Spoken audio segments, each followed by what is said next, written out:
الحمد للہ وکفی والصلاة والسلام علی عباده الذین اصطفی خصوصاً علی افضلہم وخاتم النبیین محمد الامین وعلی آلہ وصحبہ اجمعین اما بعد فقد قال اللہ تبارک وتعالی کما ورد فی سورۃ البقرہ اعوذ باللہ من الشیطان الرجیم بسم اللہ الرحمن الرحیم الحج اشہر معلومات فمن فرض فیہن الحج فلا رفث ولا فسوق ولا جدال فی الحج وما تفعلوا من خیر یعلمہ اللہ وتزودوا فإن خیر الزاد التقوی واتقون یا اولی الالباب صدق اللہ العظیم۔ پچھلے رکوع سے مناسک حج کا تذکرہ شروع ہو چکا تھا، اور اس کے ضمن میں خاص طور پر یہ کہ اگر کوئی حج کا احرام باندھ کر یا عمرے کا احرام باندھ کر سفر شروع کر دے اور کہیں درمیان میں ایسی رکاوٹ پیش آ جائے کہ اسے احرام کھولنا پڑے بغیر عمرہ کیے اور بغیر حج کیے، تو اس صورت میں کیا قواعد و ضوابط ہیں۔ اب جو یہ رکوع ہے 25واں، اس میں حج کا اصل فلسفہ، اس کی اصل حکمت، اس کی اصل روح کا بیان ہے۔ الحج اشہر معلومات، حج کے مہینے ہیں جو معلوم ہیں، یعنی جو بھی پہلے سے عرب میں رواج چلا آ رہا تھا اس کی توثیق ہو گئی کہ واقعتاً یہ اللہ تعالیٰ ہی کی طرف سے۔ تو حج کے کا جہاں تک ٹائمنگ کا تعلق ہے، مواقیت کا تعلق ہے، وہ گویا کہ اللہ تعالیٰ کی طرف سے توثیق فرما دی گئی۔ فمن فرض فیہن الحج، تو جو کوئی بھی اپنے اوپر لازم کر لے ان مہینوں میں حج کو، لازم کر لے سے مراد نیت پختہ کر لے، اور نیت پختہ کرنے کی علامت احرام باندھ لے۔ فمن فرض فیہن الحج، تو حج کے لیے جو اپنے اوپر لازم کر لے، فلا رفث ولا فسوق ولا جدال فی الحج، تو احرام کی حالت میں یہاں لفظ حج آیا ہے، ان میں سے پہلی قید جو ہے فلا رفث، تو کوئی شہوت کی بات نہیں ہونی چاہیے۔ میاں بیوی بھی ساتھ حج کر رہے ہیں تو احرام کی حالت میں وہی قید ہے کہ جو اعتکاف کی حالت میں ہے۔ باقی یہ کہ فسوق اور جدال، اللہ کی نافرمانی یا باہم جھگڑنا، اس لیے کہ بہت بڑی تعداد میں لوگوں کا اجتماع ہوتا ہے، سفر میں بھی لوگ ساتھ ہوتے ہیں، تو لوگوں کے غصوں کے پارے جلدی چڑھ جاتے ہیں، اس میں خاص طور پر روکا گیا کہ یہ ہے کہ اس میں امن ہو اور سکون ہو۔ اور آج بھی واقعہ یہ ہے کہ دنیا میں معجزات میں سے ہے یہ، اتنی بڑی تعداد میں لوگوں کا جمع ہونا، اور وہاں امن رہتا ہے، وہاں وہ جنگ و جدال اور جھگڑا اور فساد وغیرہ قطع نظر نہیں آتا۔ یا تو یہ کہ پچھلے دنوں میں کچھ سیاسی اعتبار سے کوئی مہمیں اٹھائی گئی ہیں، یا یہ کہ کچھ چور اچکوں نے بھی جانا شروع کر دیا ہے وہاں پر، لیکن جھگڑا اور جو گالم گلوچ کی نوبت ہم نے اپنے آنکھوں سے نہیں دیکھی، سے 5-6 مرتبہ حج کی سعادت حاصل ہوئی ہے۔ فلا رفث ولا فسوق ولا جدال فی الحج وما تفعلوا من خیر یعلمہ اللہ، اور جو خیر بھی تم اس کے دوران کرو گے اللہ کے وہ علم میں ہوگا۔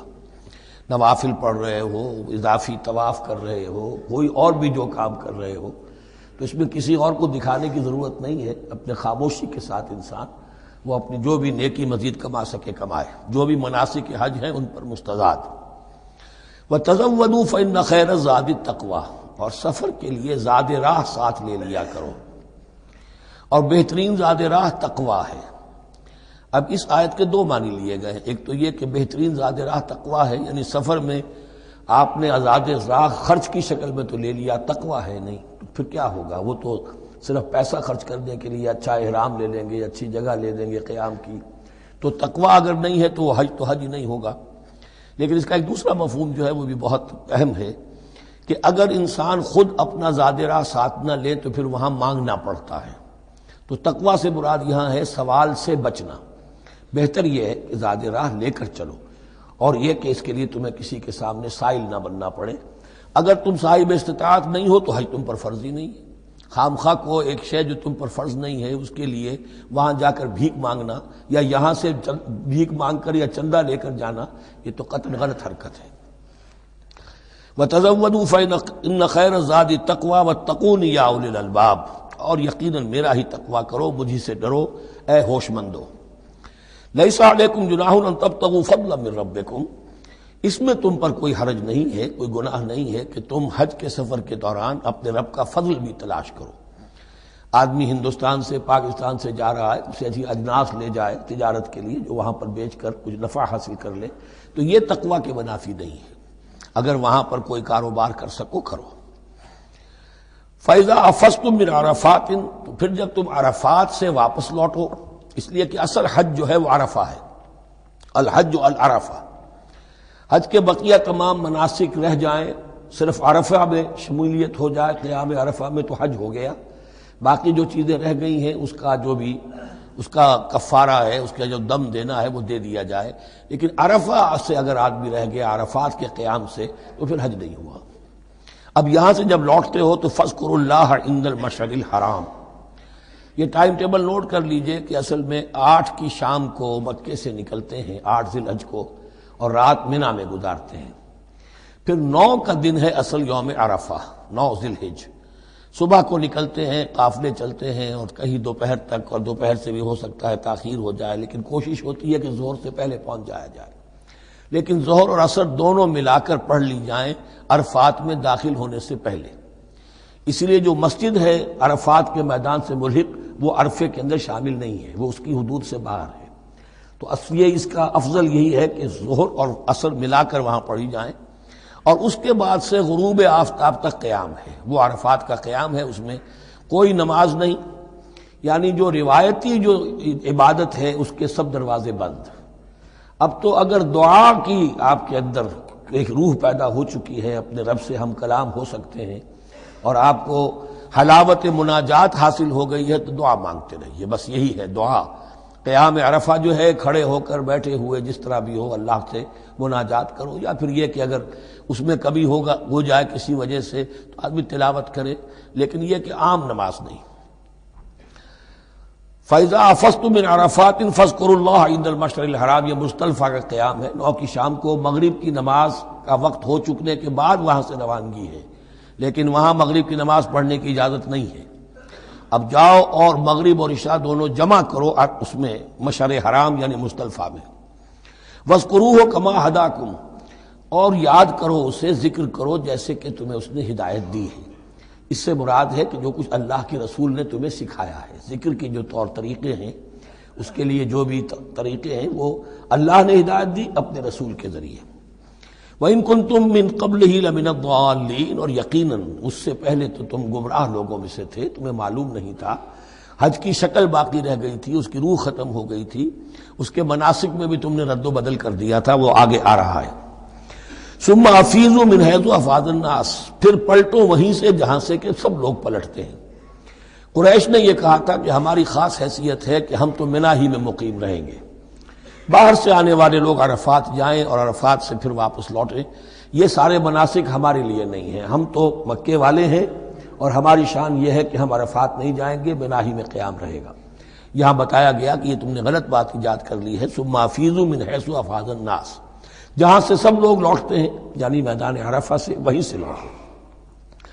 واستغفر اللہ، اللہ سے استغفار کرتے رہو، ان اللہ غفور رحیم، یقینا اللہ بخشنے والا رحم فرمانے والا ہے۔ فَإِذَا قَضَيْتُم مَّنَاسِكَكُمْ، اور جب تم اپنے یہ مناسک ادا کر لو، پورے کر لو، فاذکروا اللہ کذکرکم آباءکم، تو اب اللہ کا ذکر کرو جیسے کہ تم اپنے آباء و اجداد کا ذکر کرتے رہے ہو، جس شد و مد کے ساتھ۔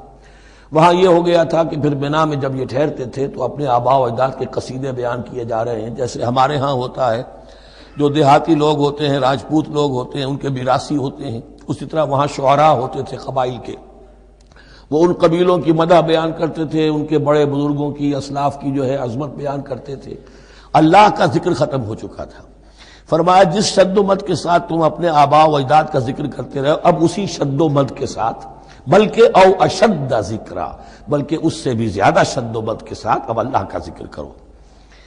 فَمِنَ النَّاسِ مَن يَقُولُ رَبَّنَا آتِنَا فِي الدُّنْيَا وَمَا لَهُ فِي الْآخِرَةِ مِنْ خَلَاقٍ، لوگوں میں سے وہ بھی ہیں جو یہی کہتے رہتے ہیں رب ہمیں دے دے دنیا ہی میں، ایسے لوگوں کے لیے آخرت میں کوئی حصہ نہیں ہے، یعنی وہاں پہنچ کر بھی ساری دعائیں ان کی دنیاوی چیزوں کے لیے ہیں، مال کے لیے، اولاد کے لیے، ترقی کے لیے، اور دنیا کی جو بھی چیزیں ہیں، اپنی کوئی مشکلات ہیں ان کے رفع کرنے کے لیے، چونکہ ان کے دلوں میں دنیا بسی ہوئی ہے۔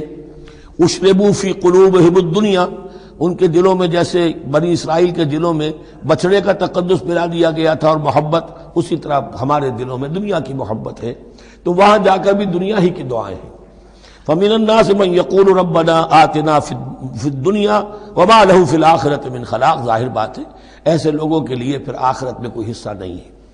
وَمِنْهُم مَن يَقُولُ، اور ان میں سے وہ بھی ہیں جو یہ کہتے ہیں ربنا آتنا فی الدنیا حسنۃ وفی الآخرۃ حسنۃ وقنا عذاب النار، پروردگار ہمیں اس دنیا میں بھی خیر عطا فرما اور آخرت کا بھی خیر عطا فرما اور ہمیں بچا لے آگ کے عذاب سے۔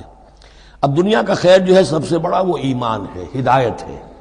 دنیا کا کوئی خیر نہیں ہے جب تک کہ اس کے ساتھ ہدایت اور ایمان نہ ہو۔ تو سب سے پہلے انسان ایمان طلب کرے، پھر اس کے ساتھ اللہ تعالیٰ دنیا میں کشادگی دے دے، رزق میں بھی کشائش دے دے تو ٹھیک ہے، کوئی بری بات نہیں، اچھی بات ہے۔ لیکن یہ کہ اصل شے کیا ہے؟ ایمان اور استقامت۔ اولئک لہم نصیب مما کسبوا، یہاں یہ لفظ بہت اہم ہے، ان کے لیے حصہ ہوگا اس میں سے جو انہوں نے کمایا۔ محض یہ دعا کرنے سے یہ دعا جو ہے یہ کافی نہیں ہو جائے گی۔ اول تو یہ نوٹ کر لیجئے یہی وہ دعا ہے جو یعنی رکن یمانی سے لے کر جو بھی ہر چکر ہوتا ہے اس کا طواف کا، تو رکن یمانی سے لے کر حجر اسود تک کا جو دورہ ہے، اس میں یہ دعا مانگی جاتی ہے، ربنا آتنا فی الدنیا حسنۃ وفی الآخرۃ حسنۃ وقنا عذاب النار۔ اولئک لہم نصیب مما کسبوا، ان کے لیے حصہ ہے اس میں سے جو انہوں نے کمایا۔ اچھا، اس میں سے جو انہوں نے کمایا، اس میں سے کہ وہ تو سارا ملنا چاہیے، لیکن بندے کو ڈرتا رہنا چاہیے کہ ممکن ہے اس میں سے کسی مسئلے میں میری نیت میں کوئی فساد آ گیا ہو، ممکن ہے اس میں سے میرے کسی عمل کے اندر کوئی کمی رہ گئی ہو، کوئی کوتاہی رہ گئی ہو۔ اس لیے یہ نہ سمجھ لے کہ جو بھی کچھ کیا ہے اس کا اجر لازماً ملے گا۔ مما کسبوا، جو انہوں نے کمایا ہے اس میں خلوص ہے، اس میں بے ریائی ہے، اس میں تمام جو بھی اس کے آداب اور شرائط ہیں ملحوظ رکھے گئے ہیں، تو ان کو اس کا حصہ ملے گا۔ واللہ سریع الحساب، اور اللہ تعالیٰ کو حساب چکانے میں دیر نہیں لگتی، بہت جلدی حساب کر لے گا۔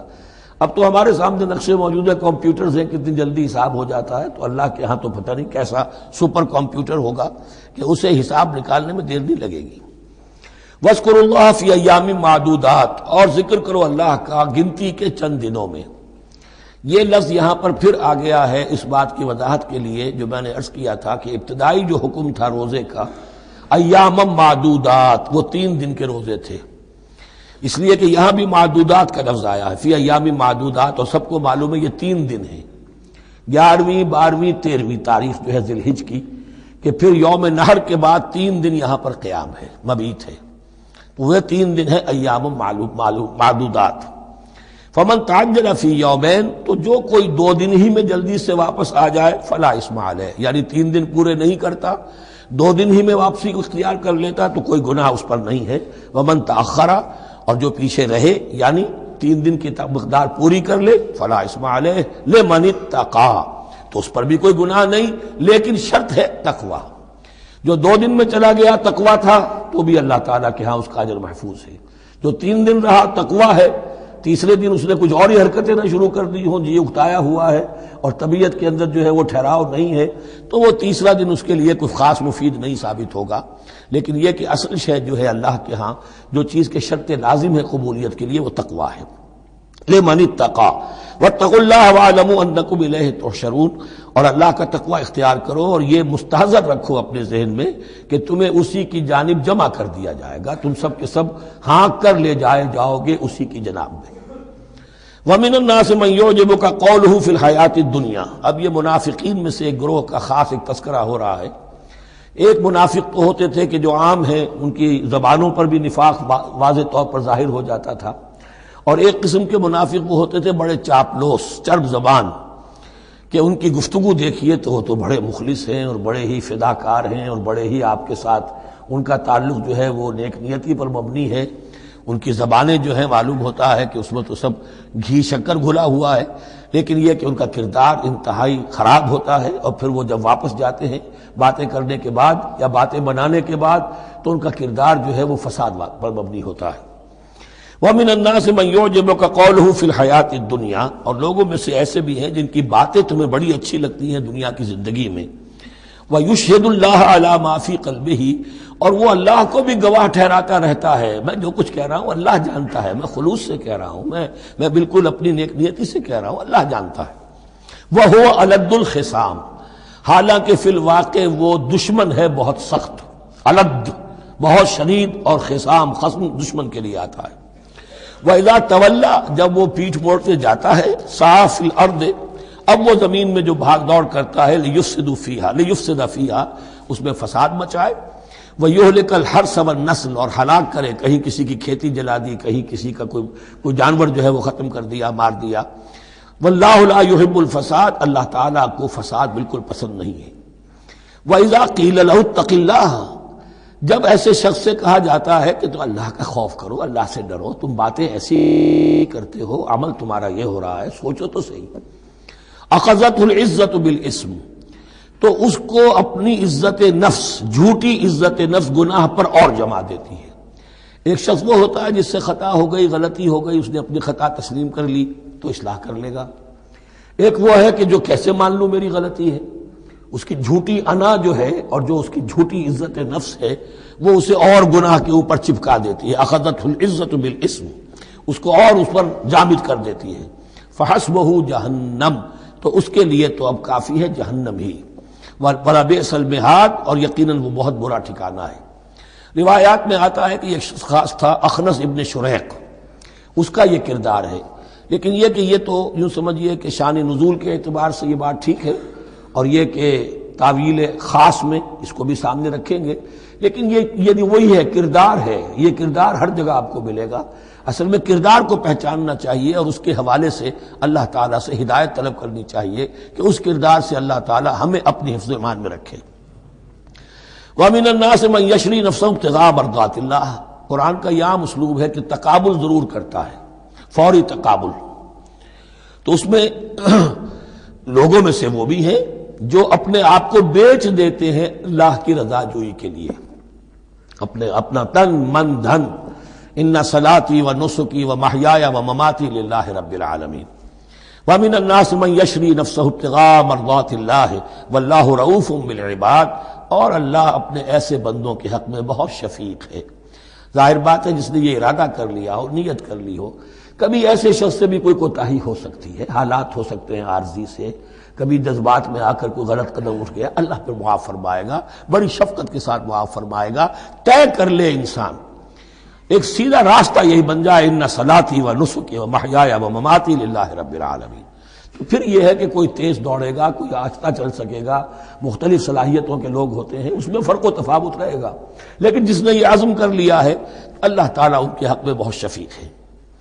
یا ایھا الذین آمنوا ادخلوا فی السلم کافہ، اے اہل ایمان اسلام میں داخل ہو پورے کے پورے۔ یہ گویا کہ وہ بات اب کہی جا رہی ہے کہ جس کا ریورس یا کانورس ہم بنی اسرائیل کے ساتھ جو خطاب تھا اس میں پڑھ چکے ہیں۔ افتؤمنون ببعض الکتاب وتکفرون ببعض، کیا تم ہماری کتاب، ہمارے دین، ہماری شریعت کے ایک حصے کو مانتے ہو اور ایک کو رد کر دیتے ہو؟ فما جزاء من يفعل ذلك منكم الا خزي في الحياة الدنيا ويوم القيامة يردون الى اشد العذاب، تو جو کوئی بھی تم میں سے یہ روش اختیار کرے گا اس کی کوئی سزا اس کے سوا نہیں ہے کہ دنیا میں ذلت اور خواری ان پر مسلط کر دی جائے اور قیامت کے دن شدید ترین عذاب میں جھونک دیے۔ اس کو اب مثبت پیرائے میں مسلمانوں سے کہا جا رہا ہے، یا ایھا الذین آمنوا ادخلوا فی السلم کافہ، ریزرویشنز کے ساتھ نہیں، ایکسیپشنز کے ساتھ نہیں۔ اللہ کی بندگی تو کرنی ہے، اس معاملے میں نہیں، اللہ کے حکم تو ماننا ہے لیکن یہ حکم نہیں میں مان سکتا، یہ ایک کی بھی نفی جو ہے وہ گویا کہ کل کی نفی ہو جائے گی۔ ادخلوا فی السلم کافہ، ٹیک اٹ اور لیو اٹ، یہ پیکج ڈیل ہے، اس میں جزوی بات نہیں ہو سکتی۔ ولا تتبعوا خطوات الشیطان، اور دیکھو شیطان کے قدموں کی پیروی نہ کرو، اس کے نشانات راہ جو ہیں، اس کے نشانات قدم جو ہیں ان کی پیروی نہ کرو۔ انہ لکم عدو مبین، وہ تو یقیناً تمہارا بڑا کھلا دشمن ہے۔ فإن زللتم من بعد ما جاءتكم البینات، پھر اگر تم پھسل گئے اس کے بعد بھی کہ تمہارے پاس یہ واضح تعلیمات آ چکی ہیں، فاعلموا ان اللہ عزیز الحکیم، تو جان لو کہ اللہ تعالیٰ پھر زبردست ہے، اس میں دھمکی کا پہلو آ گیا کہ پھر اللہ کی جو ہے پکڑ سخت ہوگی. حکیم بھی ہے، اس کی پکڑ میں بھی حکمت ہے. اگر یہ پکڑ نہ ہو تو ظاہر بات ہے کہ پورا نظام جو ہے دین کا وہ پھر بالکل ایک بے منطقی. اگر اللہ کی طرف سے کسی گناہ پر پکڑ ہی نہیں ہے تو پھر یہ آزمائش کیا ہوئی؟ پھر جزا و سزا کا کیا سوال؟ پھر جنت اور دوزخ کا کیا معاملہ؟ هل ينظرون الا ان ياتيهم الله في ظلل من الغمام والملائكة وقضي الامر. ایک جو نفس انسان کو پٹی پڑھاتا ہے وہ تو یہ ہے کہ دین کا یہ حصہ تو آرام سے کرتے رہو، جو میٹھا وہ ہپ اور جو کڑوا ہے وہ تھو. دوسری پٹی یہ پڑھاتا ہے کہ ابھی ذرا یہ ٹھیک ہے کہ اللہ کا حکم ہے، یہ بھی حکم ہے، دین کا یہ بھی تقاضا ہے، ابھی ذرا ذمہ داریاں ہیں، ابھی ذرا بچوں کے معاملات ہیں، بچے برسر کار ہو جائیں، بچیوں کے ہاتھ پیلے ہو جائیں، میں ذرا ریٹائرمنٹ بھی لے لوں تو پھر یہ مکان بنا لوں، پھر میں اپنے آپ کو دین کے لیے پھر خالص کر لوں گا، دین کے لیے پھر میں وہی کام کروں گا. یہ سب سے بڑا دھوکہ ہے، وہ وقت کبھی نہیں آتا. اسی لیے فرمائے کس شے کا انتظار کر رہے ہیں؟ هل ينظرون الا ياتيهم الله في ظلل من الغمام، کہ اللہ تعالیٰ آ جائے بادلوں کے سائبانوں میں، والملائکۃ اور فرشتے آ جائیں، وقضی الامر اور پھر فیصلے چکا دیا جائے گا. کیا معلوم کب وہ گھڑی آ جائے. یہ مہلت عمر تو اچانک ختم ہو سکتی ہے.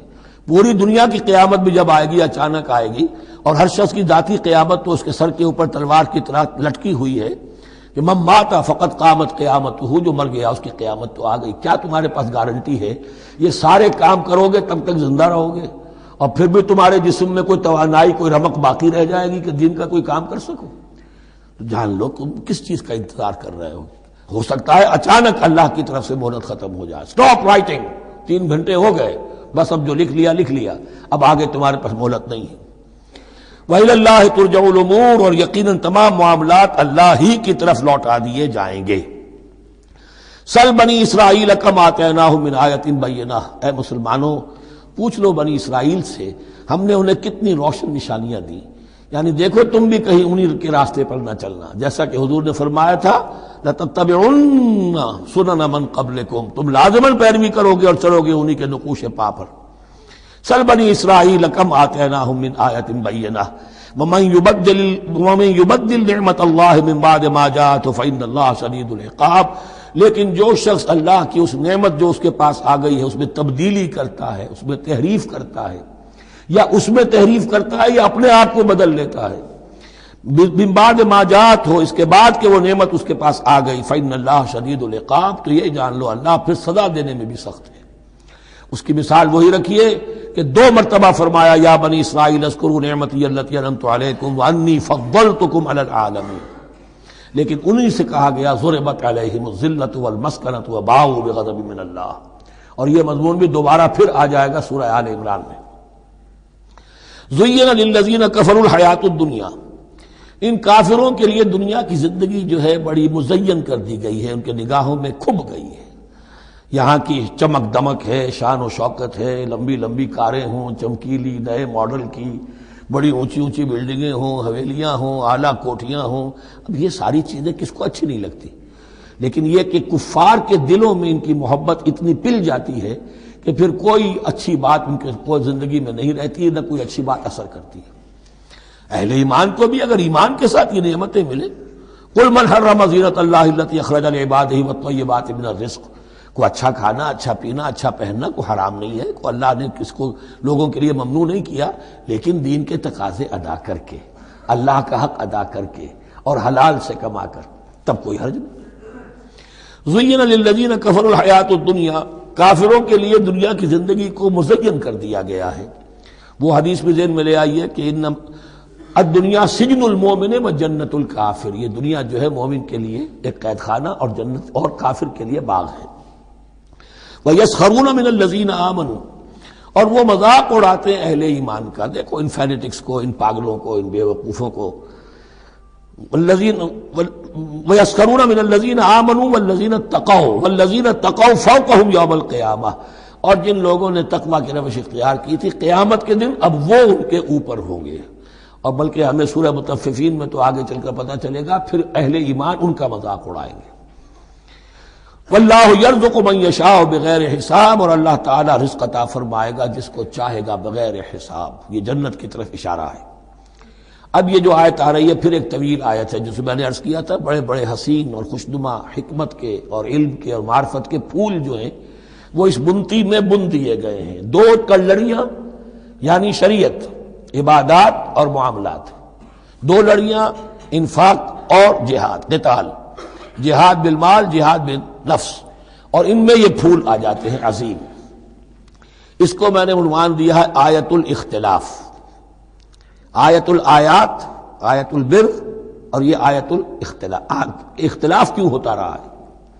اور یہ بہت اہم ہے، اس لیے کہ جو وحدت ادیان کا فلسفہ دنیا میں کچھ لوگوں کی طرف سے پیش ہوتا ہے، اس کا ایک حصہ صحیح ہے اور ایک حصہ غلط ہے۔ صحیح کون سا ہے، غلط کون سا ہے، وہ اس حدیث، اس آیت سے معلوم ہوگا۔ کان الناس امۃ واحدۃ، اس میں کوئی شک نہیں، پہلے تو انسان سب کے سب ایک امت تھے، حضرت آدم کی نسل، حضرت آدم نبی ہیں تو امت تو ایک ہی تھی، جب تک کہ ان کے اندر گمراہی پیدا نہیں ہوئی، اختلافات نہیں ہوئی، شیطان نے کچھ لوگوں کو نہیں ورغلایا، اس وقت تک تو کان الناس امۃ واحدہ، تمام انسان ایک ہی امت تھے۔ اب یہاں پہ سمجھ لیجئے کہ یہاں اس کے بعد ایک حرف محذوف ہے، ثم اختلفوا، پھر ان میں اختلافات ہوئے، فساد پیدا ہوا، کچھ لوگوں نے گمراہی کی روش اختیار کر لی۔ ایک بیٹا اگر حابیل تھا تو دوسرا قابیل بھی تھا۔ فبعث اللہ النبیین مبشرین ومنذرین، تو اب اللہ نے نبیوں کو بھیجنا شروع کیا جو بشارت دیتے تھے نیکوکاروں کو اور جو خبردار کرتے تھے غلط کاروں کو۔ وانزل معهم الکتاب بالحق لیحکم بین الناس فیما اختلفوا فیہ، اور اللہ نے ان کے ساتھ کتاب نازل فرمائی اپنی، تاکہ وہ حق کے ساتھ نازل فرمائی، تاکہ وہ فیصلہ کر دے لوگوں کے مابین ان امور میں جن میں انہوں نے اختلاف کیا تھا۔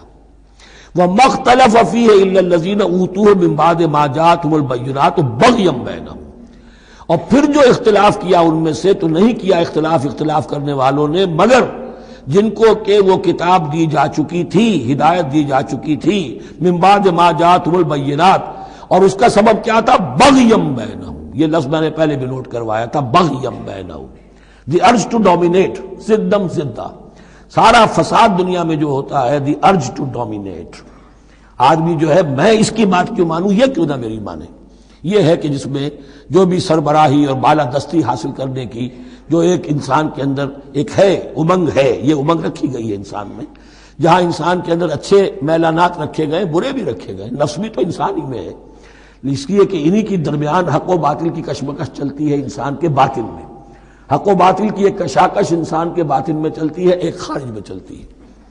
تو فرمایا پھر ہم نے اپنے رسول بھیجنے شروع کیے، فبعث اللہ النبیین مبشرین ومنذرین وانزل معهم الکتاب بالحق لیحکم بین الناس فیما اختلفوا فیہ وما اختلف فیہ الا الذین اوتوہ من بعد ما جاءتهم البینات بغیا بینہم فہدی اللہ الذین آمنوا لما اختلفوا فیہ من الحق باذنہ۔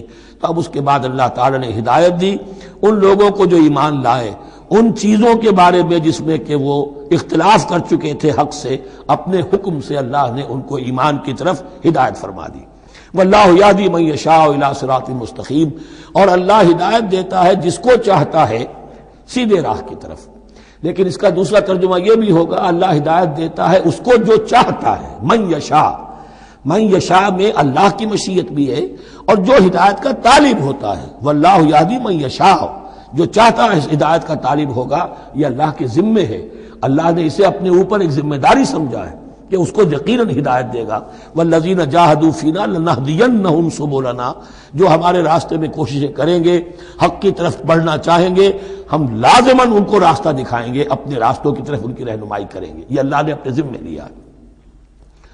ام حسبتم، اب بڑی سخت آیت آ رہی ہے، یہ بھی بڑی لرزا دینے والی آیت ہے۔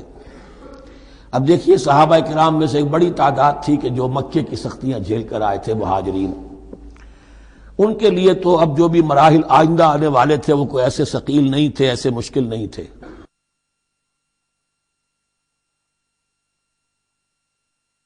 وہ سختیاں تو وہاں نہیں انہوں نے جھیلنی تھی کہ جو کہ مکے میں مہاجرین نے جھیلی تھی، تو اب ان سے ہے خاص طور پر روئے سخن، اگرچہ خطاب عام ہے، اور یہ قرآن مجید میں عام طور پر آپ کو ملے گا کہ الفاظ عام ہیں، لیکن آپ اگر دیکھیں گے تو روئے سخن کسی خاص طبقے کی طرف ہے۔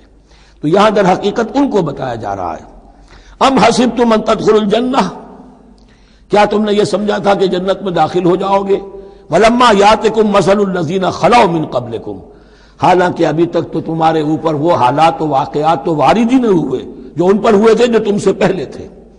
مستہم الباساء، انہیں آ لیا پہنچی ان کو سختی بھوک کی، والضراء اور تکالیف، وزلزلوا اور وہ ہلا مارے گئے، حتی یقول الرسول والذین آمنوا معہ متی نصر اللہ، یہاں تک کہ پکار اٹھا وقت کا رسول اور جو ان کے ساتھ اہل ایمان تھے، کب آئے گی اللہ کی مدد؟ الا ان نصر اللہ قریب، اب انہیں یہ خوشخبری دی گئی کہ آگاہ ہو جاؤ اللہ کی مدد قریب ہے.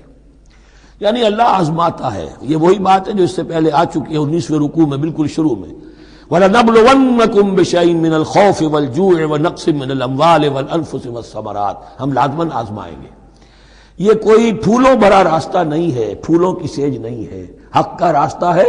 یہ کانٹوں بھرا بستر ہے، کانٹوں بھرا راستہ ہے. اس کے لیے ذہناً تیار ہو جاؤ. در رہے منزل لیلا کہ خطر ہاست بسے، شرط اول قدمی نفس کے مجنوں باشی، دیکھ سمجھ کر آؤ. ام حسبتم ان تدخلوا الجنة ولما یاتکم مثل الذین خلوا من قبلکم مستهم الباساء والضراء وزلزلوا حتى يقول الرسول والذین آمنوا معه متی نصر اللہ الا ان نصر اللہ قریب. یہ آیت پھر مسلمانوں کو، صحابہ کرام کو سورہ صف میں یہ خوشخبری سنائی گئی جبکہ غزوہ احزاب واقع ہو چکا تھا اور شدید ترین امتحان سے محمد الرسول اللہ اور ان کے صحابہ گزر چکے تھے کامیابی کے ساتھ. تب انہیں خوشخبری دی گئی ہے. سورہ صف اس وقت نازل ہوئی ہے. وَأُخْرَىٰ تُحِبُّونَهَا نَصْرٌ مِّنَ اللَّهِ وَفَتْحٌ قَرِيبٌ، اب تمہارے لیے وہ خوشخبری ہے اے نبی، بشر المومنین، اپنے اہل ایمان ساتھیوں کو بشارت دے دیجئے کہ اب وہ وقت آ گیا ہے کہ اللہ کی نصرت کے دروازے کھلتے چلے جائیں گے. یسألونک ماذا ینفقون، یہ آپ سے پوچھ رہے ہیں کہ وہ کیا خرچ کریں. جو انفاق کے لیے کہا جا رہا ہے کیا خرچ کریں، تو انسان جو بھی بھلائی کے لیے خرچ نکالے اس میں سب سے پہلا حق کن کا ہے؟ قل ما انفقتم من خیر، ان کہہ دیجئے جو بھی تم خرچ کرو خیر میں سے، دولت میں سے، مال اسباب میں سے، فللوالدین، سب سے پہلا جو حق ہے وہ والدین کا ہے، والاقربین اور رشتہ داروں کا ہے، والیتامى اور یتیموں کا ہے، والمساکین اور محتاجوں کا ہے، وابن السبیل اور مسافر کا ہے. وما تفعلوا من خیر فإن اللہ بہ علیم، اور جو بھی خیر تم کماؤ گے، جو کام بھی اچھا کرو گے، جان لو وہ اللہ کے علم میں ہے. یہ ضرورت نہیں ہے کہ دنیا واقف ہو اس سے. تمہیں اگر اجر اللہ سے لینا ہے تو اللہ تو رات کے اندھیرے میں بھی دیکھ رہا ہے، اور تمہارے داہنے ہاتھ نے جو کچھ دیا ہے بائیں کو پتہ نہیں چلا تو اللہ کو تو پھر بھی پتہ چل گیا. اب یہ سخت آیت اور آ گئی. کتب علیکم القتال، اب میں نے کہا تھا نا کہ یہ لڑیاں جو ہیں چونکہ بٹی ہوئی ہیں تو ایک لال اور ایک پیلی اور ایک ہری اور ایک نیلی، تو یہ نظر آتی ہے ایک طرف سے کہ کٹے ہوئے ہیں رنگ. ان کو کھول دیں گے تو ہر لڑی مکمل ہو جائے گی، ایک گویا کہ تسلسل ہے. کتب علیکم القتال وہو کرہ لکم، مسلمانوں اب تم پر جنگ فرض کر دی گئی ہے اور وہ تمہیں گراں گزر رہی ہے. یہ مضمون اصل میں اس سے پہلے سورہ محمد نازل ہو چکی ہے اور اس میں قتال کی فرضیت آ چکی ہے، اس کا نام سورۃ القتال بھی ہے. لہذا اب اس کے حوالے سے کچھ لوگ جو ہیں وہ پریشان ہو رہے تھے، اور میں نے آپ سے عرض کیا تھا منافقین بھی یہی کہتے تھے کہ بھائی صلح جوئی سے کام لو، بس دعوت و تبلیغ کے ذریعے سے لوگوں کو ٹھیک راستے پر لاؤ. یہ جنگ ونگ جو ہے، لڑائی بھڑائی، اس میں تو بہت خرابی ہے، یہ کوئی اچھا کام تو نہیں ہے. اب یہاں یہ ہے کہ فرض کیا جا رہا ہے اللہ کی راہ میں جنگ کرنا، تو اس حوالے سے کہا جا رہا ہے. تو اس میں جہاں منافقین کہتے تھے، جن مسلمانوں کا ایمان قدرے کمزور تھا وہ منافق تو نہیں تھے، لیکن یہ کہ ایمان اتنا پختہ نہیں تھا، ابھی تازہ ایمان لائے تھے، مدینے کے اندر ابھی وہ ایمان لائے ہیں، ان کی تربیت کے مراحل ابھی گزرے ہی نہیں، تو ان میں سے بھی بعض لوگوں کے دلوں میں اب انقباض پیدا ہو رہا تھا. کتب علیکم القتال وہو کرہ لکم، تم پر اب دیکھیے کتبہ کا لفظ آ گیا ہے. کتب علیکم الصیام، کتب علیکم القصاص فی القتلى، کتب علیکم اذا حضر احدکم الموت ان ترک خیرا الوصیہ، وصیت کا حکم آیا کتبہ، روزے کا حکم آیا کتبہ. اسی طریقے سے فرضیت قتال ہے. کتب علیکم القتال وہو کرہ لکم، وہ تمہیں بری لگ رہی ہے. وعسى ان تکرہوا شیئا، اور ہو سکتا ہے کہ تم کسی شے کو ناپسند کرو، وہو خیر لکم، ذرا حالے کہ اسی میں تمہارے لیے خیر ہو، وعسى ان تحبوا شیئا وہو شر لکم، اور ہو سکتا ہے کہ تم کسی چیز کو پسند کرو ذرا حالے کہ وہ تمہارے لیے شر ہو، واللہ یعلم وانتم لا تعلمون، اللہ جانتا ہے تم نہیں جانتے۔ تم اپنی عقل پر ایمان نہ رکھو، تم اللہ کی وحی پر ایمان رکھو، تم اللہ کے رسول پر ایمان رکھو۔ جس وقت کے لیے جو حکم موضوع تھا اس وقت وہ حکم تھا، کفو ایدیکم، 14 برس تک تمہیں قتال سے منع کیا گیا، اب فرض ہو رہا ہے قتال، اب تمہارے لیے لازم وقت کا جو ہے امر الحال کو پہچانو۔ اللہ تعالی واللہ یعلم وانتم لا تعلمون، یسألونک عن الشہر الحرام قتال فیہ، اب جب جنگ کا حکم شروع ہو گیا تو اب وہ پوچھتے تھے کہ یہ جو مہینے حرمت والے ہیں، حج کا ہے، عمرے کا ہے، تو اس میں جنگ کرنا کیسا ہے؟ اس لیے کہ سیرت میں یہ واقعہ آتا ہے، وقت نہیں ہے تفصیل سے میں بیان کر سکوں، کہ نخلا کی وادی میں ایک مقابلہ ایسا پیش آ گیا تھا کہ وہ رجب کا مہینے کا بھی دن تھا، اور اس میں ہی کوئی قتال ہو گیا، مسلمانوں کے ہاتھوں ہوا یا مسلمانوں کے اوپر ایسی سچویشن ہو گئی کہ انہیں مجبوراً وہ کام کرنا پڑا۔ اس پر شور اٹھا دیا، دیکھو ان لوگوں کا کیا حال ہے، بنے پھرتے ہیں اللہ والے، رسول والے، دین والے، آخرت والے، اور ان کا حال یہ ہے کہ یہ حرمت والے مہینے کے انہوں نے بٹا لگا دیا، اس میں جنگ کی ہے۔ یہ اصل میں ان حضرات کی طرف سے گویا کہ اللہ تعالیٰ اپنے ان مومن بندوں کی طرف سے خود صفائی پیش کر رہے ہیں۔ یسألونک عن الشہر الحرام قتال فیہ، یہ پوچھتے ہیں آپ سے حرمت والے مہینوں میں قتال کا حکم، قل قتال فیہ کبیر، کہہ دیجئے ہاں حرمت والے مہینے میں جنگ کرنا بہت بڑی بات ہے، یعنی بہت بڑا گناہ ہے، لیکن وَصَدٌّ عَن سَبِيلِ اللَّهِ وَكُفْرٌ بِهِ وَالْمَسْجِدِ الْحَرَامِ وَإِخْرَاجُ أَهْلِهِ مِنْهُ أَكْبَرُ عِندَ اللَّهِ، یہ بھی تو دیکھو کہ جن لوگوں نے وہ جرم کیے ہیں کہ جنہوں نے اللہ کے راستے سے روک دیا، اللہ کا کفر کیا، مسجد حرام کے راستے روک دیے مسلمانوں کے لیے، اب یہ نہیں جا سکتے، بیت اللہ میں عبادت نہیں کر سکتے، اخراج اہلہ منہ، اس میں سے لوگوں کو نکلنے پہ مجبور کر دیا مکے کے مسلمانوں کو، اکبر عند اللہ، گناہ تو وہ بھی ہے لیکن یہ کہیں بڑا گناہ ہے اللہ کے نزدیک۔ تو سینس آف پروپورشن ہونا چاہیے کہ کس چیز کے مقابلے میں کس شے کی برائی ہے۔ والفتنۃ اکبر من القتل، یہ پہلے بھی آ چکا ہے، والفتنۃ اشد من القتل، اب آیا والفتنۃ اکبر من القتل۔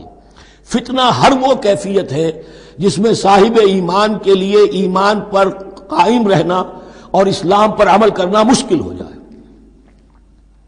آج کا پورا معاشرہ فتنہ ہے، اسلام پر عمل کرنا مشکل ہے، بدماشی کے راستے کھلے ہوئے ہیں، حرام خوری کے راستے کھلے ہوئے ہیں، حلال عقل حلال دانتوں پسینہ آئے تو شاید نصیب ہو، شادی کے نکاح کے راستے بند کیے ہوئے ہیں، یہ شرطیں ہیں اور یہ شرطیں ہیں اور یہ شرطیں ہیں اور یہ ہے اور یہ چیزیں لازمی ہیں، اور زنا کے راستے کھلے جائیے۔ جس معاشرے کے اندر جب غلبہ باطل کا ہوگا حق پر چلنا ممکن نہیں رہے گا، وہ جو باطل کا غلبہ ہے وہ سب سے بڑا فتنہ ہے۔ والفتنۃ اکبر من القتل، فتنہ جو ہے بہت بڑی شے ہے قتل کے مقابلے میں۔ ولا یزالون یقاتلونکم حتی یردوکم عن دینکم ان استطاعوا، اور سن لو یہ لوگ تم سے جنگ کرتے رہیں گے یہاں تک کہ لوٹا دیں تمہیں اپنے دین سے، اگر وہ کر سکتے ہوں، وہ تو تلے ہوئے ہیں اس پر کہ تمہیں لوٹا کر لے جائیں گے اپنے دین سے۔ یہاں اشارہ ہو رہا ہے مشرکین مکہ کی طرف، کیونکہ اب یہ تمہید چل رہی ہے سورہ بقرہ کے اندر غزوہ بدر کے لیے، اب اس کے بعد غزوہ بدر ہونے والا ہے، اس کے لیے ذہنی تیاری۔ ولا یزالون یقاتلونکم حتی یردوکم عن دینکم ان استطاعوا، وہ تو اپنی سے کوشش کرتے رہیں گے کہ تمہیں تمہارے دین سے پھرا کر لوٹا کر واپس لے جائیں اگر ان میں طاقت ہے۔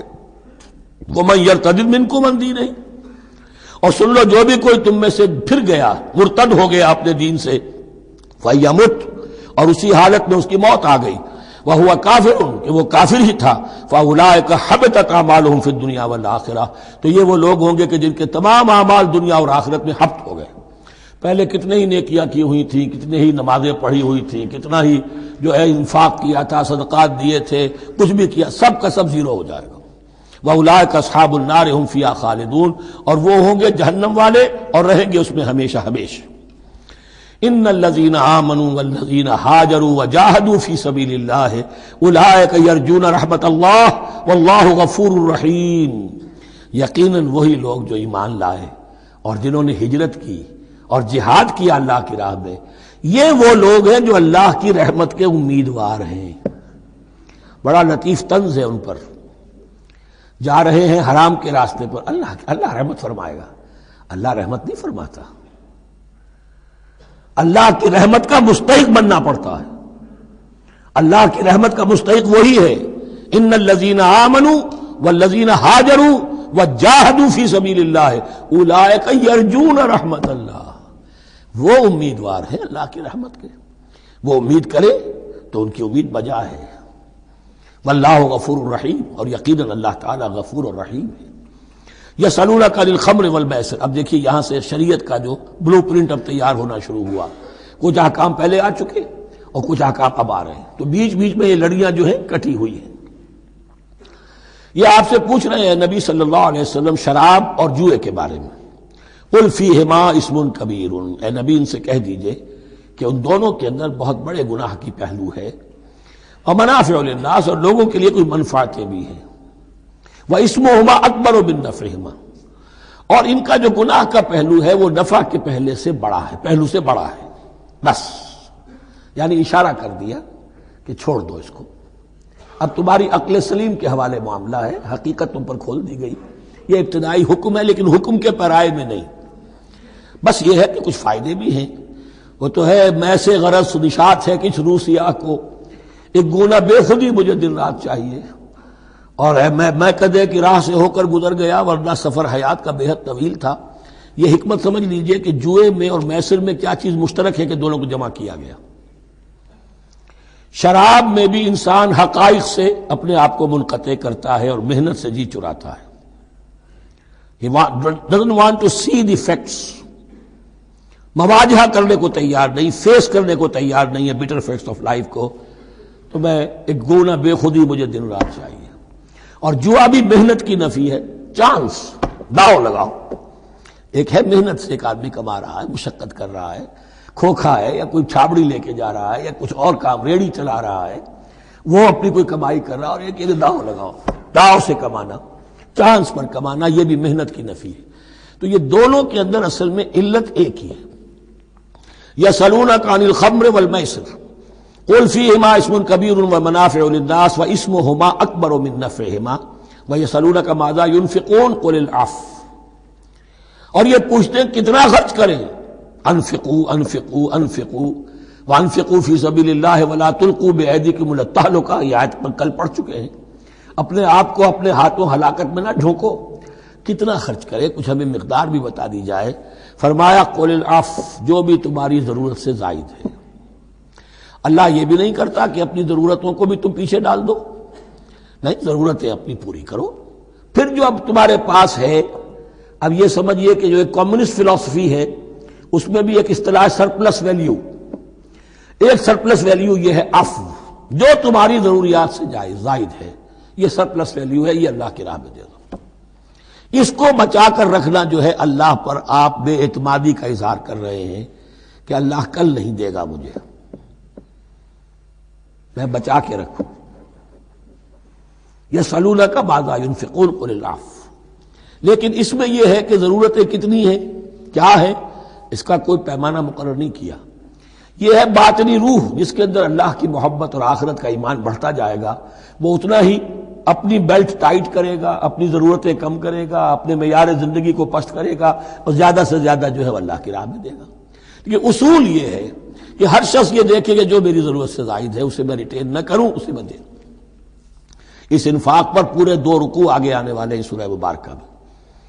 کذالک یبین اللہ لکم الآیات لعلکم تتفکرون، اسی طرح اللہ تعالی اپنی آیات تمہارے لیے واضح کر رہا ہے تاکہ تم تفکر کرو، غور کرو، فی الدنیا والآخرہ۔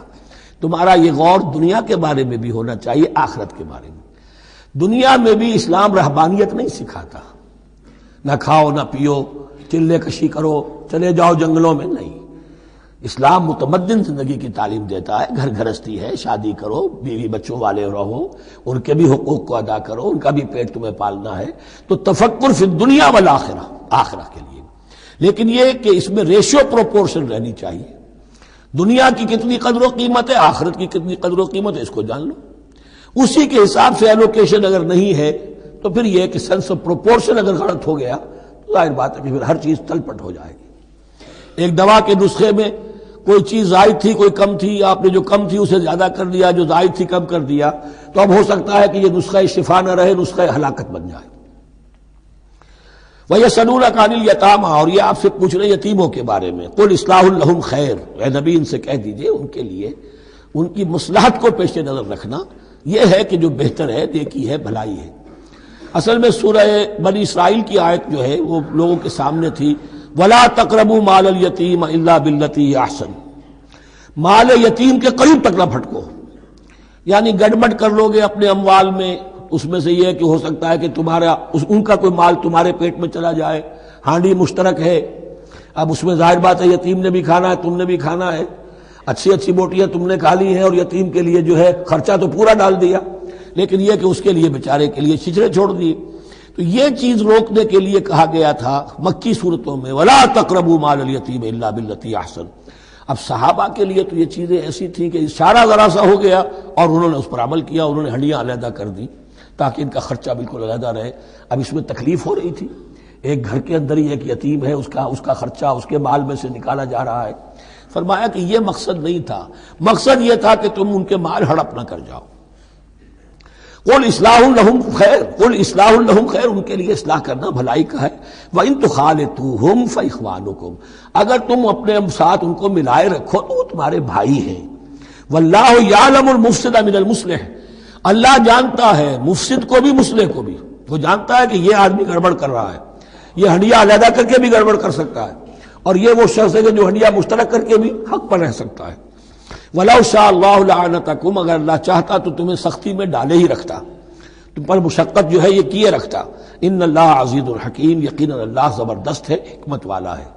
ایک طرف وہ سختی بھی کرتا ہے، زبردست ہے، لیکن وہ اس کے ہر حکم کے اندر حکمت بھی ہے، اور جہاں حکمت نرمی کی متقاضی ہوتی ہے وہاں وہ رعایت بھی دیتا ہے۔ وَلَا تَنكِحُوا الْمُشْرِكَاتِ حَتَّىٰ يُؤْمِنَّ، اور مشرک عورتوں سے نکاح نہ کرو جب تک کہ وہ ایمان نہ لے آئیں۔ وَلَأَمَةٌ مُؤْمِنَةٌ خَيْرٌ مِّن مُشْرِكَةٍ وَلَوْ أَعْجَبَتْكُمْ، ایک مومنہ خواہ وہ لونڈی ہو وہ بہتر ہے ایک مشرکہ سے خواہ وہ آزاد عورت ہو۔ وَلَوْ أَعْجَبَتْكُمْ، اور مزید یہ کہ وہ تمہیں اچھی بھی لگتی ہو۔ وَلَا تُنكِحُوا الْمُشْرِكِينَ، اور نہ اپنی عورتوں کا نکاح کرو، نکاح میں دو اپنی عورتوں کو، اپنی بیٹیوں کو مشرکوں کے، حتیٰ یؤمنوا، جب تک کہ وہ ایمان نہ لے آئیں۔ وَلَعَبْدٌ مُؤْمِنٌ خَيْرٌ مِّن مُشْرِكٍ وَلَوْ أَعْجَبَكُمْ، مسلمان اگر غلام ہے تو وہ بھی بہتر سمجھو مشرک سے جو آزاد ہے اور وہ تمہیں پسند بھی ہے، مالدار بھی ہے یا اور بھی ہے، اس کے اندر دوسرے پہلو بھی ہیں۔ اولئک یدعون الی النار، دیکھو وہ جو ہے وہ پکار رہے ہیں، آگ کی طرف بلا رہے ہیں، تمہیں بھی لے جائیں گے، تمہاری اولاد کو بھی لے جائیں گے۔ واللہ یدعو الی الجنۃ والمغفرۃ باذنہ، اللہ تمہیں بلا رہا ہے جنت کی طرف اور مغفرت کی طرف اپنے حکم سے۔ وَيُبَيِّنُ آیاتہ للناس لعلہم یتذکرون، اور اللہ اپنی آیات واضح کر رہا ہے لوگوں کے لیے تاکہ وہ نصیحت اخذ کریں۔ وَيَسْأَلُونَكَ عَنِ الْمَحِيضِ، اور وہ عورتوں کے ایام ماہواری کے بارے میں آپ سے سوال کر رہے ہیں۔ قُلْ هُوَ أَذًى، کہہ دیجئے وہ ایک ناپاکی بھی ہے اور ایک تکلیف کا مسئلہ بھی ہے۔ فَاعْتَزِلُوا النِّسَاءَ فِي الْمَحِيضِ، تو حیض کی حالت میں اگر تمہاری بیویاں ہوں تو ان سے علیحدہ رہو، مقاربت نہ کرو۔ وَلَا تَقْرَبُوهُنَّ حَتَّىٰ يَطْهُرْنَ، اور ان سے مقاربت نہ کرو یہاں تک کہ وہ پاک ہو جائیں۔ فَإِذَا تَطَهَّرْنَ، اور جب وہ خوب پاک ہو جائیں، فَأْتُوهُنَّ مِنْ حَيْثُ أَمَرَكُمُ اللَّهُ، تو اب ان کی طرف جاؤ، جو بھی تمہیں تعلق قائم کرنا ہے کرو، جہاں سے کہ تمہارے رب نے تمہیں حکم دیا، اللہ نے حکم دیا ہے۔ یہ اللہ کا حکم کیا ہے؟ یہ ہے امر طبیعی، ہر انسان جانتا ہے، ہر حیوان کو معلوم ہے، وہ طبیعی شے ہے۔ لیکن یہ کہ اب عورتوں کے ساتھ بھی اگر انسان جو ہے وہ لواطت کا فعل شروع کر دے، قوم عمل لوط، تو ظاہر بات ہے کہ عمل قوم لوط، تو وہ چیز جو ہے غلط ہے، وہ حرام ہے۔ یہ تو اللہ تعالیٰ نے جو بھی تمہاری فطرت میں ڈالا ہے راستہ، وہ در حقیقت من حیث امرکم اللہ، ان اللہ یحب التوابین و یحب المتطہرین، یقیناً اللہ محبت کرتا ہے بہت توبہ کرنے والوں سے اور بہت پاک بازی اختیار کرنے والوں سے، ان ناپاک چیزوں سے دور رہنے میں۔ نساؤکم حرث لکم، تمہاری بیویاں تمہارے لیے کھیتیوں کے مانند ہیں، جیسے کھیت میں بوتے ہو، فصل کاٹتے ہو، بیویوں کے ذریعے سے اللہ تعالیٰ تمہیں اولاد عطا کرتا ہے۔ فاتو حرثکم انا شئتم، تو جو بھی کھیتی والی جگہ ہے ادھر تم جاؤ جدھر سے چاہو، یعنی اس میں یہ ہے کہ کوئی رکاوٹ نہیں ہے، وہ داہنی طرف سے بائیں طرف سے جدھر سے بھی ہو، لیکن ہو وہ فرض کے اندر، وہ وقت کے اندر معاملہ نہ ہو۔ فاتو حرثکم انا شئتم وقدموا لانفسکم، اور اپنے آگے کے لیے سامان کرو، یعنی اپنی اولاد۔ انسان جو ہے بڑھاپے کے لیے اس کا ایسٹ بنتی ہے اس کی اولاد۔ آج تو دنیا اولاد سے بھاگتی ہے، لیکن ایک زمانے میں تو اولاد جو ہے وہ عصائے پیری شمار ہوتی تھی۔ وقدموا لانفسکم واتقوا اللہ واعلموا انکم ملاقوہ، اور اللہ سے کا تقوی اختیار کرو۔ ابھی آپ دیکھیں گے کہ جو حکم بھی شریعت کا آئے گا بار بار تکرار کے ساتھ جو ہے اس میں تو تقوی کا ذکر بار بار آئے گا، کہ ایک قانون ہے اس کی قانونیت ہے، ایک ہے تقوی۔ قانون کی لاکھ پیروی کی جا رہی ہو تقوی نہ ہو تو وہ قانون جو ہے وہ مذاق بن جائے گا، تماشا بن جائے گا۔ اس کے بعد مثالیں آئیں گی ابھی۔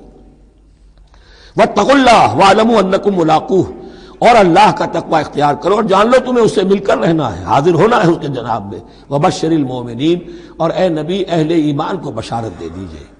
ولا تجعلوا اللہ عرضۃ لایمانکم، ایک اور حکم آ گیا، اللہ تعالیٰ کا نام جو ہے وہ تختہ مشق نہ بنا لو اپنی قسموں کے لیے۔ قسم کھا بیٹھا میں تو اللہ کی قسم کھا بیٹھا ہوں، اب یہ قسم کھا بیٹھا اس لیے میں یہ کام نہیں کر سکتا، چاہے وہ نیکی کا کام تھا۔ کسی وقت غصے میں آدمی آ کر قسم کھا بیٹھتا ہے۔ حضرت ابو بکر صدیق نے بھی قسم کھا لی تھی۔ مستح ان کا ایک ایسا تھا مسلمان غریب کہ جس کی وہ مدد کیا کرتے تھے، لیکن مستح بھی جب حضرت عائشہ پر تہمت میں ملوث ہو گیا تو حضرت ابوبکر نے قسم کھا لی کہ یہ بدبخت جس کی میں سرپرستی کرتا رہا یہ بھی میری بیٹی پر تہمت لگانے میں شامل ہو گیا، اب میں اس کی کبھی مدد نہیں کروں گا۔ یہ سورہ نور میں آئے گا، ان سے کہا گیا نہیں ایسا نہ کرو، تم اپنے نیکی کے دروازے کو کیوں بند کرتے ہو؟ قسم کھا لی، قسم کو کھول دو، کفارہ دے۔ وَلَا تَجْعَلُوا اللَّهَ عُرْضَةً لِأَيْمَانِكُمْ أَن تَبَرُّوا وَتَتَّقُوا، نیکی کا کام کرنے سے، تقوی کے کام سے رکنے کے لیے قسم کھا لینا۔ وَتُصْلِحُوا بَيْنَ النَّاسِ، اور اس سے کہ لوگوں کے مابین مصالحت کرو۔ اب آپ نے کسی دو بھائیوں کے درمیان جھگڑا تھا، مصالحت کی کوشش کی، آپ کی بات نہیں مانی گئی، اب اللہ کی قسم ہے صاحب اب میں آپ کے معاملے میں دخل نہیں دوں گا، اب میں تو قسم کھا بیٹھا۔ نہیں بھائی، اصلاح بین الناس جو ہے، اصلاح ذات البین، یہ کرتے رہو، اور ایسی قسم کھائی ہے اس کا کفارہ دے دو۔ واللہ سمیع علیم، اور اللہ تعالیٰ سننے والا اور جاننے والا ہے۔ لا یؤاخذکم اللہ باللغو فی ایمانکم، اللہ تعالیٰ مؤاخذہ نہیں کرے گا تم سے جو تم بغیر مقصد کے، بغیر عزم اور ارادے کے قسم کھا بیٹھتے ہو۔ یہ عربوں کا رواج ہے، واللہ باللہ کے بغیر ان کا کوئی جملہ شروع ہی نہیں ہوتا، تو یہ در حقیقت قسم کھانے کا ان کی اس وقت نیت نہیں ہوتی، بلکہ یہ ان کا ایک جس کو ہم کہتے ہیں تقیہ کلام ہے، ان کا ایک اسلوب ہے گفتگو کا، واللہ باللہ ہے، تو اس پر مؤاخذہ نہیں ہے۔ وَلَٰكِن يُؤَاخِذُكُم بِمَا كَسَبَتْ قُلُوبُكُم، ہاں جو تم نے ارادہ کر کے، تمہارے دلی ارادے کے ساتھ جو تم نے قسم کھائی ہے، پھر اس پر مؤاخذہ ہوگا، اسے توڑو گے اس کا ایک کفارہ ہے، وہ بعد میں آئے گا۔ وہ کفارہ جو ہے وہ پھر سورہ مائدہ کے اندر آ جائے گا۔ میں نے عرض کیا تھا کہ یہ اصل میں سورہ بقرہ میں بلو پرنٹ آ رہا ہے شریعت اسلامی کا، اور اس کے جو اصل چیزیں ہیں وہ پوری تکمیلی احکام وہ پھر آخر میں آئیں گے، کچھ سورہ نساء میں، کچھ سورہ مائدہ میں۔ واللہ غفور حلیم، اللہ غفور ہے، بخشنے والا ہے اور حلیم ہے، فوراً نہیں پکڑتا، فوراً سزا نہیں دیتا، مہلت دیتا ہے کہ اصلاح کر لو۔ للذین یولون من نسائہم تربص اربعۃ اشہر، اب یہ بھی ایک قسم کھا لی جاتی تھی کہ کسی وقت کسی مرد نے، کسی شوہر نے قسم کھا لی اب میں اپنی بیوی کے قریب نہیں جاؤں گا، ناراض ہو گئے، غصہ آ گیا، میں تمہارے سے کوئی تعلق نہیں رکھوں گا، یہ ایلا کہلاتا تھا۔ حضور نے بھی ایلا فرمایا تھا اپنی ازواج مطہرات سے جب انہوں نے کچھ زیادہ نفقے کا مطالبہ کیا تھا کہ اب عام مسلمانوں کے ہاں بھی خوشحالی آ گئی ہے تو اب ہمارے اوپر یہ سختی کیوں ہے، ہمارا بھی جو نفقات ہیں، ہمارا جو خرچ ہے، وظائف ہیں، بڑھائے جائیں۔ اس پر حضور نے پھر ایلا کیا، اس کا ذکر ہے، وہ بعد میں آئے گا۔ لیکن وہاں عام طور پر لوگ قسم کھا کے بیٹھ جاتے تھے، اب قسم کھا لی ہے، پچھتا بھی رہے، کیا کریں، قسم کھا چکے، اب بیوی کے پاس کیسے جائیں؟ اب وہ بیوی معلق ہے، نہ وہ شادی شداؤں میں ہے اور نہ وہ علیحدہ ہے، آزاد ہے۔ للذین یولون من نسائہم تربص اربعۃ اشہر، 4 مہینے کے لیے تو وہ انتظار کیا جا سکتا ہے۔ فإن فاؤوا، اس دوران میں اگر وہ لوٹے، اپنی قسم کو ختم کرے اور رجوع کر لیں، تعلق زن و شوق قائم کریں، فإن اللہ غفور رحیم، تو اللہ تعالیٰ غفور و رحیم ہے۔ وإن عزموا الطلاق، اور اگر وہ طلاق کا ارادہ کر چکے ہوں کہ واقعتاً اب ان سے سیپریشن ہی ہے، فإن اللہ سمیع علیم، تو اللہ تعالیٰ سننے والا، جاننے والا ہے۔ یعنی یہ کہ 4 مہینے سے زیادہ معلق نہ رکھو کسی کو، یا ادھر یا ادھر، یا فیصلہ کرو اور اسے فارغ کرو، اور یا پھر یہ کہ اپنی وہ قسم ختم کرو اور اس کا جو بھی کفارہ ہے وہ ادا کرو۔ اسی پر غالباً قیاس کیا تھا، بلکہ ساتھ ہی سیرت میں آتا ہے کہ حضرت عمر نے حضرت حفصہ سے پوچھ بھی لیا تھا۔ حالانکہ دیکھیے کہ باپ اور بیٹی کا معاملہ ہو رہا ہے اور باپ بیٹی سے سوال کر رہا ہے، دین کے معاملے میں حیا اور شرم کی بات نہیں ہوتی۔ ان اللہ لا یستحی ان یضرب مثلا ما بعوضۃ فما فوقها، تو یہ کہ جو لوگ جہاد پر جاتے تھے کچھ سال بھر گھر واپس نہیں آ رہا، اب ایک طرف تو ان پر مشقت ہے، وہ بیویوں سے دور ہیں، اہل و عیال سے دور ہیں، ادھر عورتیں جو ہیں وہ بغیر شوہروں کے جو وقت گزار رہی ہیں، تو پوچھا کہ کتنا عرصہ تم سمجھتی ہو کہ ایک عورت اپنی عصمت اور عفت کو سنبھال کر اپنے شوہر کا انتظار کر سکتی؟ تو حضرت حفصہ نے کہا 4 ماہ۔ اب میں سمجھتا ہوں شاید انہوں نے اسی پر کہا ہو کہ یہ معلق رکھنے کا حکم بھی قرآن مجید میں جو ہے زیادہ سے زیادہ اس کی مہلت 4 مہینے ہے۔ والمطلقات یتربصن بانفسهن 3 قروء، اور جنہیں طلاق دے دی جائے ان پر لازم ہے کہ وہ اپنے جیوں کو روکے رکھیں 3 حیض تک، یہ عدت ہے۔ طلاق کے بعد 3 مہینے کی عدت ہے۔ اس عدت میں یا تو شوہر رجوع کر لے گا اگر 1 یا 2 طلاقیں ہیں، تیسری طلاق ہو گئی تو رجوع کا حق نہیں ہے، وہ بعد میں بات آ جائے گی، اور اسی میں چاہے تو اس کے بعد جب مدت ختم ہو جائے گی تو پھر اب شوہر کا حق ختم ہو جائے گا، اب وہ آزاد ہوگی، لیکن اس مدت کے اندر وہ دوسری شادی نہیں کر سکتی۔ والمطلقات یتربصن بانفسهن 3 قروء ولا يحل لهن ان يكتمن ما خلق الله في ارحامهن، اور ان کے لیے یہ حلال نہیں ہے، جائز نہیں ہے کہ وہ چھپا لیں جو کچھ کہ اللہ نے پیدا کر دیا ہو ان کے ارحام میں۔ اگر حمل ٹھہر گیا ہے اور بیوی کو ڈر ہے کہ اب یہ شوہر تو طلاق دے دے گا، وہ اپنا حمل چھپا رہی ہے تاکہ پتہ ہی نہ چلے اس کو، کیونکہ وہ چاہے گی کہ بچہ میرے پاس رہے، بچہ بچی جو بھی ہو۔ ظاہر بات ہے کہ بچہ اور بچی جو ہے وہ ماں کے لیے تو جگر گوشہ ہے، اس کے جسم کا ٹکڑا ہے، اس کے جسم کا لوتھڑا ہے، تو وہ چھپانے کی ٹینڈنسی ہوتی ہے کہ وہ جھگڑا ہی نہ اٹھے۔ ولا يحل لهن ان يكتمن، ان کے لیے جائز نہیں ہے کہ وہ چھپائیں ما خلق اللہ فی ارحامہن، جو کچھ کے پیدا کر دیا ہے اللہ نے ان کے رحموں میں۔ ان کن یؤمن باللہ والیوم الاخر، اگر وہ فی الواقع ایمان رکھنے والی ہے اللہ پر اور یوم آخر پر۔ وبعولتهن احق بردهن فی ذلک ان ارادوا اصلاحا، اور یہ جو عدت کی مدت ہے اس میں ان کے شوہروں کو حق حاصل ہے، زیادہ حقدار ہیں کہ انہیں لوٹا لیں، اسے رجعت کہتے ہیں، رجوع کیا جا سکتا ہے عدت کے اندر، لیکن تیسری طلاق کے بعد نہیں۔ پہلی طلاق، دوسری طلاق، اس کے بعد دونوں میں جو عدت ہوگی اس میں رجوع کر سکتا ہے شوہر، اس کا اختیار ہے۔ بیوی کو نہ کہنے کا اختیار نہیں ہے کہ اب تم طلاق دے چکے ہو، اب میں تمہاری بات ماننے کو تیار نہیں ہوں، اس کا اسے حق نہیں ہے۔ اسے پھر وہ مرد کا جو حق ہے وَبَعُولَتُهُنَّ أَحَقُّ بِرَدِّهِنَّ، وہ زیادہ حقدار ہے کہ انہیں لوٹا لے، فی ذالک، اس مدت کے اندر ان ارادوا اصلاحا، اگر وہ واقعتاً اصلاح ہی چاہتے ہیں۔ وَلَهُنَّ مِثْلُ الَّذِي عَلَيْهِنَّ بِالْمَعْرُوفِ، اور ان کے لیے حقوق ہیں جو کہ مناسبت سے ہیں ان کی ذمہ داریوں کے۔ وَلِلرِّجَالِ عَلَيْهِنَّ دَرَجَةٌ، اور مردوں کو ان پر ایک درجہ فوقیت کا، ایک درجہ فضیلت کا، ایک درجہ حقوق کا حاصل ہے۔ واللہ عزیز الحکیم، اور اللہ تعالیٰ سب کچھ جاننے والا، اللہ زبردست ہے اور حکمت والا ہے۔ یہ آیت اصل میں اس زمانے میں بہت مس انٹرپریٹ ہوئی ہے اور بعض مترجمین نے بھی ترجمہ غلط کیا ہے، یعنی اس کا یہ ترجمہ کرنا لہن مثل الذی علیہن، ان کے بھی حقوق مردوں پر ویسے ہی ہیں جیسے مردوں کے حقوق ہیں ان پر، تو یہ تو مساوات ہو گئی، اور مساوات جو اسلامی شریعت میں مرد اور عورت کے درمیان، شوہر اور بیوی کے درمیان نہیں ہے۔ مراد کیا ہے؟ لام اور اعلیٰ کا جو استعمال ہوتا ہے عربی میں، لام کسی کے حق کے لیے اور اعلیٰ کسی کی ذمہ داری کے لیے۔ لہن، ان کے لیے حقوق ہیں، مثل الذی علیہن، جیسے کہ ان پر ذمہ داریاں ہیں۔ اللہ تعالیٰ نے جیسے ذمہ داری مرد پر ڈالی ہے ویسے حقوق اس کو دیے ہیں، جیسی ذمہ داری عورت پر ڈالی ہے اس کی مناسبت سے کورسپونڈنگلی پروپورشنیٹ جو ہے اس کو بھی حق دے دیے ہیں۔ اور اس بات کو کھول دیا، مساوات کہاں سے آئے گی؟ جب کہہ دیا وَلِلرِّجَالِ عَلَيْهِنَّ دَرَجَةٌ، اور مردوں کو ان پر ایک درجہ حاصل ہے، فوقیت کا درجہ حاصل ہے۔ واللہ عزیز الحکیم، اب یہ تمہیں پسند ہو تب بھی اور ناپسند ہو تب بھی۔